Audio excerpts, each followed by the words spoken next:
Halo Football Mates, gue Dita. Ini lemparan ke dalam episode kelima. Lempar opini sepak bola lebih mendalam.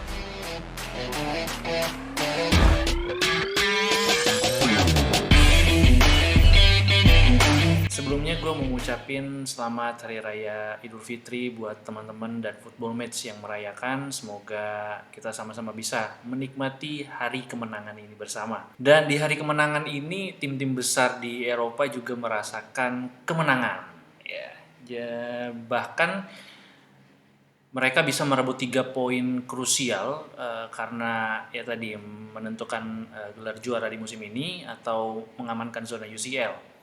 Seperti yang didapat oleh Manchester City, kemudian juga Liverpool, AC Milan dan Inter Milan, terus juga ada Spurs dan juga Arsenal yang bersaing untuk zona UCL, dan satu lagi ada satu tim, oh iya, Manchester United ya, yang kalau mungkin masih bisa disebut tim besar juga merasakan kemenangan di hari kemenangan ini. Dan kita akan review dimulai dari kemenangan penting bagi anak-anak asuhan dari Jurgen Klopp, karena mereka bisa menang 1-0 dari Newcastle United, dan menangnya cukup susah payah. Dan pada pertandingan ini Jurgen Klopp melakukan rotasi pemain karena di pertengahan minggu nanti akan menghadapi Villarreal ya di second leg semifinal UCL. Dan ini penting karena Klopp punya tanggung jawab untuk menjaga tim mereka tetap fit untuk bisa meraih quadruple atau 4 gelar di musim ini. Dan di pertandingan ini kita bisa sebut ugly win, bisa juga tidak. Ugly win kalau kita lihat dari sisi skornya ya, memang cuma 1-0 ya. Tapi untuk juara, sebuah tim itu nggak perlu menang telak. Karena ya cukup memanfaatkan clutch moment ya, momen-momen krusial, momen-momen penting ya, meski hanya menang tipis, toh mau menang 1-0, mau menang 3-0, 4-0, 5-0, poinnya tetap sama 3 poin gitu. Jadi yang penting menang, dan berhasil didapatkan oleh Liverpool. Dan dari segi peluang, ya Liverpool tuh cukup mendominasi sebenarnya. Meskipun Newcastle juga beberapa kali mendapatkan peluang yang cukup baik juga yang membahayakan gawang Alisson.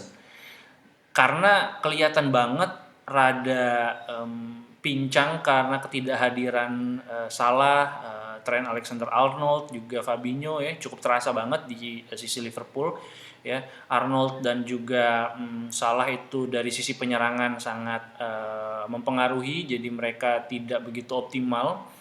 Dan dari yang paling kerasa sih sebenarnya Fabinho ya, karena ketidakhadiran Fabinho ini membuat lini tengah Liverpool cukup sulit untuk mematahkan serangan dari Newcastle, karena Fabinho ini kan tugasnya mematahkan serangan, merebut bola, kemudian juga menjaga sirkulasi bola, membuat lini tengah Newcastle lebih sering menguasai bola sehingga bisa dengan leluasa memberikan umpan ke final third-nya Liverpool. Jadi sering banget final third-nya Liverpool itu dimasuki oleh umpan-umpan dari Newcastle, ada Jonjo Shelvey, kemudian juga Bruno. Dan yang perlu diapresiasi pada pertandingan ini sepertinya Luis Diaz, karena kalau menurut gue pribadi Luis Diaz ini adalah pemain yang cocok untuk gaya mainnya Klopp ya. Sangat Klopp dengan taktik Klopp. Terbukti belum setengah musim dia udah padu dengan barisan penyerang dari Liverpool ya. Ada Salah, Mane, kemudian Jota, kemudian juga Firmino ya. Padahal sebenarnya Luis Diaz ini nggak bisa bahasa Inggris, tapi dengan penyesuaian yang baik ya, adaptasi yang baik, dia langsung bisa padu dengan penyerangnya Liverpool. Dan Luis Diaz ini punya agresivitas yang tinggi, kemudian juga determinasi yang tinggi, hal yang jelas-jelas dibutuhkan oleh Jurgen Klopp untuk melakukan pressing dan cepat memenangkan second ball ya, melakukan pressing dari depan dan memenangkan second ball supaya bisa langsung kembali melakukan serangan ya. Dan kemenangan ini membuat Liverpool itu menempel City dengan beda 1 poin. Dan yang paling menarik sebenarnya, City dan Liverpool itu masih akan bertemu Aston Villa yang dilatih oleh Steven Gerrard. Artinya kans juara Liverpool dan juga City ya, terutama Liverpool itu ada di tangannya Steven Gerrard ya. Ketika Steven Gerrard punya kuasa untuk menentukan gelar juara Liverpool, hasilnya. Dan di pertandingan lain, Manchester City menang 4-0 dari Leeds United. Sebuah pertandingan yang ya sudah bisa ditebak juga hasilnya, karena Leeds ini meskipun bermain terbuka tapi belakangnya sangat keropos. Dan di pertandingan ini sekali lagi menunjukkan bahwa Pep melakukan adjustment yang baik dari game plan-nya sendiri ya. Pep yang terkenal dengan ball possession menunjukkan sekali lagi adjustment taktik dengan mainin medium block. Kemudian juga seperti yang sempat gue bahas di episode sebelumnya, Pep ini musim ini tuh upgrade sekali dari sisi transisi menyerang ya. Transisi yang sangat cepat gitu. Para pemain yang menyerang tuh harus terus berlari untuk saling membuka ruang dan juga menarik perhatian pemain bertahan lawan dan bisa memberikan banyak opsi kepada pemain-pemain yang pegang bola. Di pertandingan ini kita lihat pada golnya Gabriel Jesus, transisi cepat dari Ederson yang kasih bola ke Cancelo, kemudian Cancelo langsung berikan kepada Foden. Dan kita lihat di sini ada Jesus dan juga Sterling yang membuka ruang ya, dan fungsinya juga ini menarik perhatian dari pemain bertahan. Selain menarik perhatian, ini juga bisa merusak shape bertahan lawan. Kalau ada pemain cepat yang menyerang itu jadi yang menarik perhatian lawannya itu jadi sangat sulit untuk menutup ruang dan kembali pada shape bertahan yang baik dan benar. Dan di pertandingan dan di gol tersebut Sterling yang terlihat menarik dan mengunci pergerakan Sturridge itu berhasil ya, dan membuat Jesus yang juga lari mencari ruang itu berhasil masuk ke celah kosong akibat shape pertahanan Leeds yang kacau karena transisi cepat yang dilakukan Manchester City. Nah, ini sangat upgrade ya dari sisi transisi ini. Pep benar-benar menunjukin bahwa dia adalah salah satu pelatih terbaik dunia saat ini karena bisa bisa mencari game plan untuk menghadapi tim-tim yang sudah bisa menemukan atau menerapkan taktik antitesis dari possession football yang diterapkan oleh Pep. Dan di pertandingan lainnya, Manchester United menang dan melakukan clean sheet, sebuah hal yang sangat jarang terjadi dan mungkin ini khusus terjadi di hari kemenangan karena semua berhak merasakan kemenangan termasuk Manchester United. MU main cukup baik di pertandingan melawan Brentford ya, menang 3-0.